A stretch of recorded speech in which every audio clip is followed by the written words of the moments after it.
இன்னைக்கு எங்கே வந்திருக்கேன்னு பார்த்தீங்கன்னா, சிவன் கோயிலுக்கு தாங்க வந்திருக்கோம். இந்த சிவன் கோயில் எங்கே இருக்குன்னு பார்த்தீங்கன்னா, நம்ம கோபிச்செட்டிப்பாளையத்தில ரொம்ப ஃபேமஸான கோயில் எதுன்னு பார்த்தீங்கன்னா, பாரியூரம்மன். பாரியூரம்மன் அந்த கோயிலுக்கு பக்கமாவே தான் இந்த சிவன் கோயில் இருக்குங்க. இன்னைக்கு மாத சிவராத்திரி பிரதோஷம் கூட. அதனால் சிவன் கோயிலுக்கு வந்திருக்கோம்.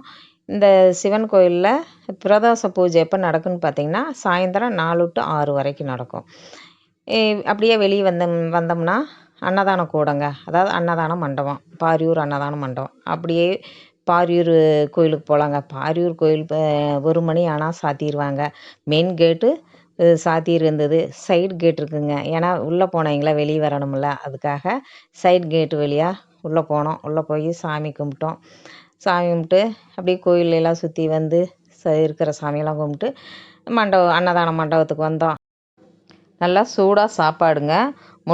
முள்ளங்கி, பீன்ஸு, கேரட்டு, சாம்பார், வாழைக்காய் பொரியலுங்க. சாப்பிட்டு முடிஞ்சு நம்ம ரசம், மோர் எல்லாம் இருக்குங்க. வேணுங்கிறது சாப்பிட்லாம். வயிறு நம்ப சாப்பிட்டோங்க.